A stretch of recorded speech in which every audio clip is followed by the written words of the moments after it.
రుచి మిత్రులారా, welcome to మా ఛానల్. నాతో నేను. అందరూ ఎలా ఉన్నారు? మీకు విషయం చెప్పనా? అదేంటోనండి, చిన్నప్పటి నుంచి ఉన్న ఇష్టాలు ఎన్ని మారినా ఈ చేపల పులుసు మీద ఉన్న ఇష్టం మాత్రం ఇప్పటికీ మారలేదు. అంతే ఇష్టం. మరి అందరి మనసుతో ఈ చేపల పులుసు చాలా సింపుల్గా ఎలా చేసుకోవాలో చూసిద్దామా? దీనికోసం ముందుగా ఒక 2 పచ్చిమిర్చిని ఇలా నిలువుగా కట్ చేసుకోండి.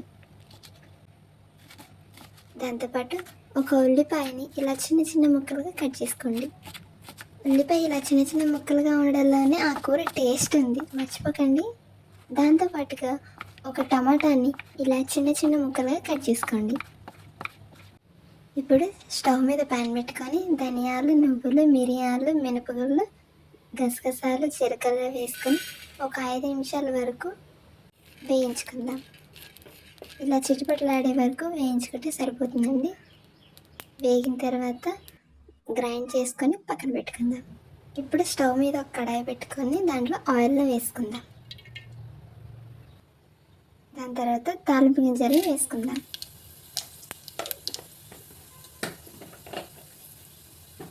తాలింపు గింజలు ఇలా చిటిపటలాడిన తర్వాత దాంట్లోకి ఇలా కట్ చేసుకున్న ఉల్లిపాయ ముక్కలు వేసుకుందాం.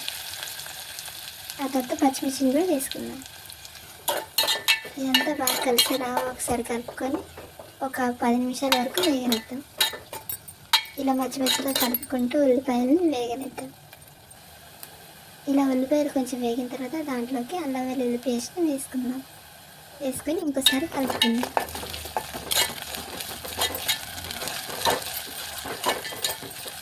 అల్లం వెల్లుల్లి పేస్ట్ నుంచి వచ్చినారు అలా బయటికి వచ్చిన తర్వాత ఇప్పుడు మనం కట్ చేసుకున్న టమాటా ముక్కల్ని వేసుకుందాం.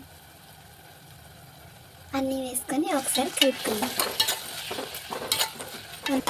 అంతా ఒకసారి కలిసిన తర్వాత మూత పెట్టుకొని ఒక 5 నిమిషాల వరకు టమాటాని ఉడకనిద్దాం. 5 నిమిషాల తర్వాత చూస్తే టమాటా బాగా మగ్గిపోతుందండి. చూసారు ఎంత బాగా మగ్గిపోయిందో. ఇలా మగ్గిన టమాటాల్లోకి ఇప్పుడు కొంచెం పసుపుని వేసుకుందాం.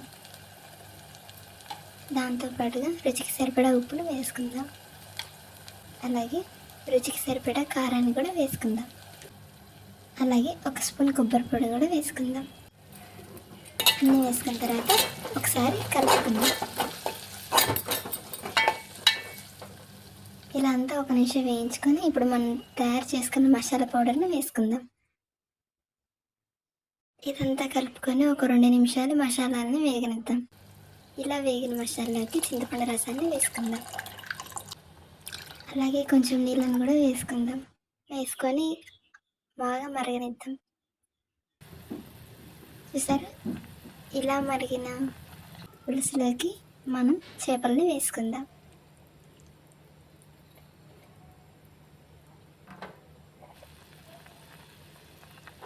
చేపలని గరిటతో కలపకుండా అలాగే ఉంచి ఒక 10 నిమిషాలు ఉడకనిద్దాం. ఉడికిన తర్వాత ఇలా తిప్పుకొని కలుపుకుందాం. అంతేగాని గరిటె పెట్టకుండా చేపలు విరిగిపోతాయి. ఇలా ఇంకొక 5 నిమిషాలు ఉడికించుకున్న తర్వాత కొత్తిమీర వేసుకొని సర్వ్ చేసుకోవడమే.